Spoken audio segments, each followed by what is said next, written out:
Hello everyone, welcome to math nut. Now no more fear of maths.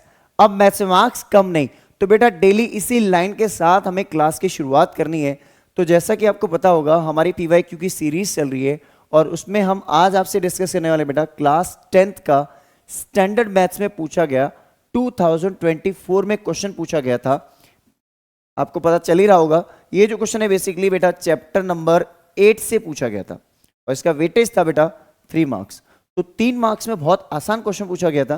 चलिए देखते हैं question को। Question क्या था, तब तक आप एक काम कीजिए, जल्दी से चैनल को लाइक शेयर और सब्सक्राइब कर लीजिए। चलिए क्वेश्चन तो था बेटा, बेसिकली क्वेश्चन ये था sine power 6 theta plus cos power 6 theta equals to 1 minus 3 sine square theta cos square theta. Basically बेटा अगर मैं देखूं तो एलएचएस में कुछ स्कोप फिर भी मुझे लग रहा है सॉल्व होने का, मतलब कंप्लीट क्वेश्चन सॉल्व होके आरएचएस बना सकता है। लेकिन आरएचएस से एलएचएस में एग्जैक्ट जाना बहुत ही मुश्किल मान लो या टिपिकल मान लो। तो सबसे बड़ी बात हम क्या करते हैं, पहले यूज करते हैं एलएचएस। ठीक है, एलएचएस को अगर मैं यूज करूं बेटा, तो एलएचएस को मैं देखूं तो यहां मुझे क्या नजर आ रहा है, sign power 6 theta plus cos power 6 theta. Basically बेटा अगर मैं इस एक्सप्रेशन को देखूं तो मैं आपसे एक सिंपल सी बात पूछना चाहता हूं। आपको पता होगा ए स्क्वायर प्लस बी स्क्वायर कोई आइडेंटिटी होती है क्या? अब ये मत बोलना सर ए प्लस बी होल स्क्वायर और उसमें से -2ab कर दो, वो नहीं। एक नॉर्मल आइडेंटिटी की बात कर रहा हूं। ए स्क्वायर माइनस बी स्क्वायर सुना होगा, ए स्क्वायर प्लस बी स्क्वायर नहीं होती, लेकिन ए क्यूब प्लस बी क्यूब सुना है? हाँ, तो हम क्यों ना इसको ए क्यूब प्लस बी क्यूब की फॉर्म में चेंज कर लें। कैसे करेंगे वो देखो। अब बेटा मैं इस एक्सप्रेशन को ऐसे लिख सकता हूं, sine square theta whole cube plus cos square theta whole cube. देखो power to the power multiply होती है, तो मैंने इसको किस फॉर्म में चेंज कर लिया, इसको मैंने चेंज कर लिया बेटा ए क्यूब प्लस बी क्यूब। अगर मैं यहाँ पे आइडेंटिटी लिखूं तो देखो मैं लिखूंगा ए क्यूब प्लस बी क्यूब। अब यहाँ पे मेरी ए की वैल्यू रेफर कर रही है साइन स्क्वायर थीटा को और बी की वैल्यू रेफर कर रही है कॉस स्क्वायर थीटा को। ठीक है, अब ए क्यूब प्लस बी क्यूब की आइडेंटिटी क्या होती है, 9th क्लास में पढ़ा होगा आपने, क्या होती है, A plus B bracket A square minus A B plus B square. ये पढ़ा होगा आप सबने। ठीक है, अब इसी आइडेंटिटी को यूज करके हम क्या करेंगे, इस एक्सप्रेशन को सिंप्लीफाई कर देंगे। तो चलिए शुरुआत करते हैं क्लास की। तो देखो बेसिकली हम इसमें करेंगे क्या, ए प्लस बी मीन्स ए की वैल्यू क्या है बेटा, साइन स्क्वायर थीटा। तो पहले ब्रैकेट में क्या आएगा बेटा, ए प्लस बी, ए की वैल्यू है साइन स्क्वायर थीटा और बी की वैल्यू है कॉस स्क्वायर थीटा। इस ब्रैकेट में क्या होगा बेटा, दूसरे वाले ब्रैकेट में यहां हम क्या करेंगे, ए स्क्वायर मीन्स साइन स्क्वायर का भी स्क्वायर, साइन स्क्वायर थीटा का भी स्क्वायर, यही तो बोलेंगे बेटा ए स्क्वायर माइनस ए बी। अब ए की वैल्यू क्या है, साइन स्क्वायर थीटा, बी की वैल्यू क्या है, कॉस स्क्वायर थीटा। क्लियर? और इसको उधर शिफ्ट कर लेते हैं एक बार।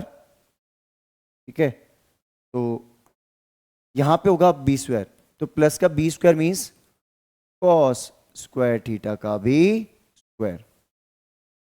Got the point? अब एक चीज देखो आप, इसमें ए स्क्वायर प्लस बी स्क्वायर की वैल्यू क्या होगी, मीन्स यहां पे बेटा sign square theta plus cos square theta की वैल्यू क्या होगी, ये वैल्यू हो जाएगी 1, जो मेरा ए प्लस बी था। अब यहां हम देखें तो मल्टीप्लाई 1 इससे होगा, किससे मल्टीप्लाई होगा, साइन स्क्वायर थीटा का भी स्क्वायर। ठीक है, तो साइन स्क्वायर थीटा का स्क्वायर क्या होगा, साइन की पावर, इसको हम लिख दें साइन स्क्वायर थीटा का स्क्वायर ही लिखते हैं एक बार। ठीक है, साइन स्क्वायर थीटा का स्क्वायर। और बेटा एक काम करता हूं मैं, पीछे वाली वैल्यू जो है कॉस स्क्वायर थीटा का स्क्वायर, इसको भी आगे ले लेता हूं। इसको मैं एज इट इज लिख रहा हूं, इसको बस रीअरेंज कर रहा हूं टर्म्स को। अब यहां मेरा ये एक्सप्रेशन है sine square theta cos square theta. अभी बेटा थोड़ी देर पहले मैंने एक लाइन आपसे बोली थी, अगर मैं चाहूं तो A square plus B square को, ए स्क्वायर प्लस बी स्क्वायर को ए प्लस बी होल स्क्वायर में चेंज कर सकता हूं, कर सकता हूं। क्यों ऐसा करना चाहता हूं, देखो यहां मेरे पास है A means sine square, B means cos square, तो A square plus B square है मेरे पास, मुझे क्या चाहिए और साथ में इसमें प्लस का 2ab, अगर इसको 2 times of sine square theta cos square theta add हो जाए तो ये a plus B whole square बना देगा। मीन्स मैं कुछ ऐसा कहना चाह रहा हूं, देखो मुझे यहां पे दे रखा है ए स्क्वायर प्लस बी स्क्वायर। अब मैं आपको बताऊंगा ये ए स्क्वायर प्लस बी स्क्वायर कहाँ है एग्जैक्टली। ए स्क्वायर प्लस बी स्क्वायर है, मैं चाहता हूं इसको ए प्लस बी होल स्क्वायर बनाना। तो बेटा ए स्क्वायर प्लस बी स्क्वायर में अगर मैं प्लस का 2ab ऐड कर दूं तो ये ए प्लस बी होल स्क्वायर बन जाता है, और इसमें से माइनस क्या कर दूंगा 2ab।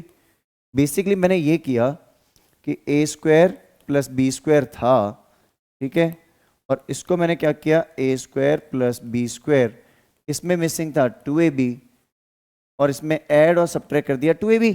अब इस पूरे ग्रुप ने क्या बना दिया A plus B whole square और minus 2ab as it is रह गया। यही काम मुझे यहां करना है। तो साइन स्क्वायर थीटा का होल स्क्वायर है, कॉस स्क्वायर थीटा का होल स्क्वायर है, तो ए की वैल्यू मेरी क्या है साइन स्क्वायर थीटा। तो प्लस का 2ab मैं ऐड कर दूं, प्लस का माइनस का 2ab मैं सब्ट्रैक्ट कर दूं, तो addition subtraction same value add और सब्ट्रैक्ट करने में इक्वेशन बैलेंस रहती है या एक्सप्रेशन भी बैलेंस रहता है, ठीक है। तो इस एक्सप्रेशन पे कोई इफेक्ट पड़ेगा नहीं पड़ता है।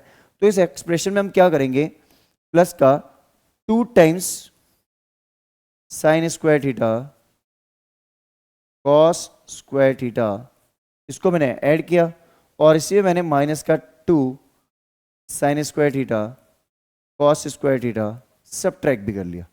अब इससे क्या हुआ बेटा, इससे बेसिकली ये काम हुआ कि ये जो मेरी 3 टर्म्स है, कौन सी वाली, ये 3 टर्म्स देखो, A square B square plus 2ab, ये मिलके क्या बनाएंगे बेटा A plus B whole square, ठीक है। तो ए की वैल्यू क्या है बेटा, A plus B whole square बनाएंगे। ये ए की वैल्यू क्या है, देखो ए की वैल्यू जो मेरी है वो है sine square theta plus B की वैल्यू क्या है कॉस स्क्वायर थीटा। तो ये बन गया ना A plus B whole square. कैसे बना, A square plus B square plus 2ab, मैंने तीनों टर्म्स को कंबाइंड किया एक साथ। अब रिमेनिंग टर्म्स जो बची बेटा उसको मैं एग्जैक्टली सेम लिख दूं, sign square theta cos square theta एक बार यहां पे है और 2 बार यहां पे, 1 और 2 कितना होता है 3, तो 3 बार मेरी ये टर्म्स सब्ट्रैक्ट हो जाएगी। तो 3 sine square theta cos square theta, ये मेरी टर्म सब्ट्रैक्ट हो गई। अब इससे क्या हुआ बेटा, आपको पता है आरएचएस में आंसर मिल चुका है हमें, पता है कैसे, देखो ये जो टर्म है बेटा मेरी, इसकी वैल्यू क्या होती है 1, क्या होती है 1।